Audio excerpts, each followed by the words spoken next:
कुंवर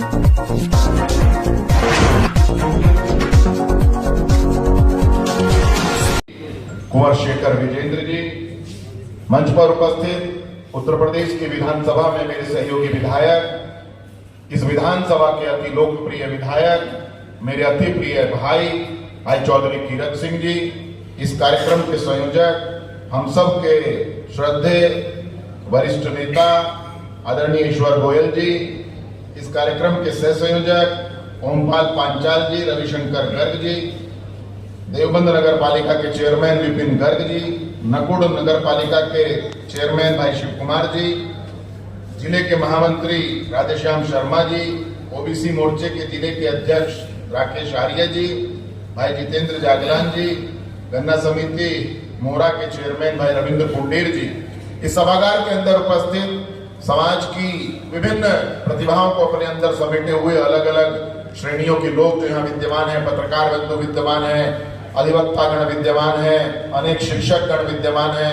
अनेकों अलग अलग प्रतिभाएं यहाँ विद्यमान है और उन सभी प्रतिभाओं को इन सब से शिक्षा लेकर अपने आने वाले समय को और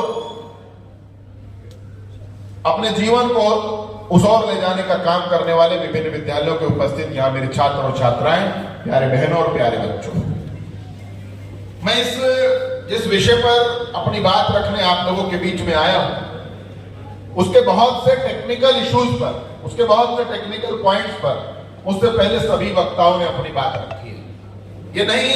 उचित होगा कि मैं उन्हीं बातों को रिपीटेशन करूं, उनकी रेप्लिका करूं। बहुत अच्छे शब्दों में अभी भाई कुंवर शेखर विजेंद्र जी ने आपके सामने, चूंकि he is the member of that committee which have decide to what will be go in the future of the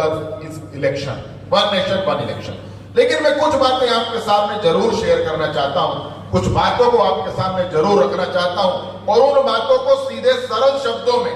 आपके साथ में आत्मसात कर सकूं, आपकी भाषा में उन्हें मैं समझा सकूं। मैं समझता हूं आज के मेरे आने का उद्देश्य यहां पर यही होगा। जब हम बात करते हैं एक राष्ट्र और एक चुनाव की,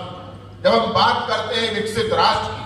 उनके बहुत से टेक्निकल इशू हैं। एक राष्ट्र एक चुनाव भारत में जरूरी क्यों है? जब हम एक राष्ट्र एक चुनाव की जरूरी और जरूरत की बात करते हैं तो आप हैरान होंगे यदि हम आंकड़ों पे जाएं। मैं आंकड़ों पर इसलिए जाऊंगा चूंकि जितनी टेक्निकलिटीज थी मुद्दे की, उन सब पर चांसलर साहब ने बहुत अच्छे तरीके से अपना विषय रखा। बात आती है आर्थिक पक्ष की। किसी भी देश की प्रगति उसकी आर्थिक प्रगति पर निर्भर करती है और जब चुनाव की चर्चा करते हैं आप सब लोग सुनकर के हैरान हो जाएंगे। लगभग 4.5 लाख, 4 से 7 लाख करोड़ रुपए केंद्र और राज्य सरकारें इन चुनाव पर खर्च करती हैं। 4 से 7 लाख करोड़। अभी 1.5% हमारी जीडीपी ग्रोथ होगी यदि हम एक राष्ट्र एक चुनाव में जाएंगे। देश में एक बार चुनाव होगा, 1.5% जीडीपी ग्रोथ होगी, ऐसा बताया आदरणीय चांसलर महोदय ने। ये पुष्ट आंकड़े तो नहीं है, लेकिन मैं कहीं पढ़ रहा था, किसी डिबेट में, किसी मैगजीन में मैं पढ़ रहा था कि यदि एक साथ चुनाव होंगे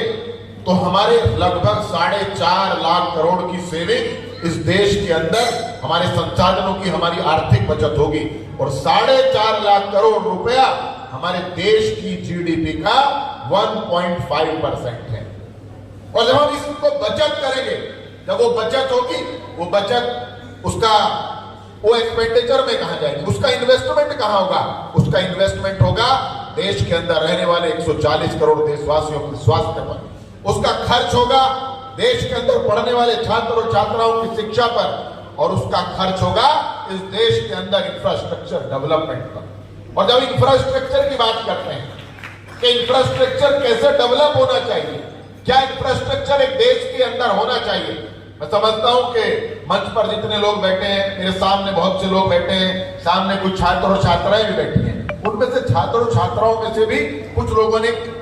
हमारे किसी ना किसी देश की यात्रा, चाहे कुछ ही छात्रों ने की हो लेकिन की होगी, ऐसा मेरा अनुमान है। ईश्वर गोयल जी बैठे हैं, कई देशों की यात्रा कर चुके हैं। भाई विजेंद्र शेखर जी बैठे हैं, कई देशों की यात्राएं कर चुके हैं। अन्य हम सभी और सामने बैठे हुए भी कई लोग चाहे छोटे से ही किसी देश की यात्रा करी हो। आज से 15 साल पहले जब हम सिंगापुर जैसे देश में भी जाते थे,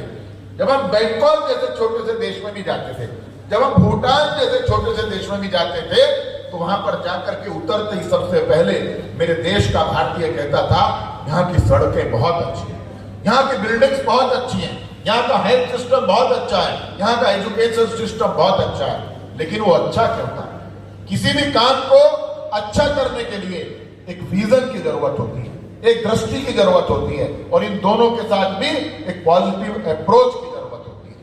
आज मैं बड़े गर्व के साथ कहता हूं, आज देश के प्रधानमंत्री 2014 में देश के प्रधानमंत्री बने, एक विजन था, एक दृष्टि थी, और उस विजन का ही परिणाम है कि आज देश के किसी राज्य में चले जाइए,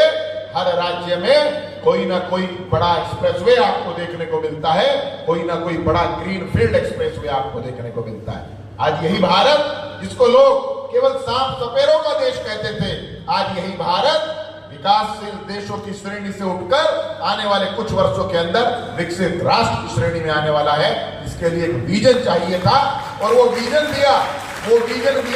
देश के प्रधानमंत्री नरेंद्र मोदी जी ने। और उसी विजन की परिकल्पना, उसी विजन का एक बृहद स्वरूप, एक वाइड एंगल से जब उन्होंने सोचना प्रारंभ किया, तो उन्हीं के विजन का एक नया उदाहरण सामने आया, एक राष्ट्र एक चुनाव। उस एक राष्ट्र एक चुनाव के लिए एक कमेटी बनी।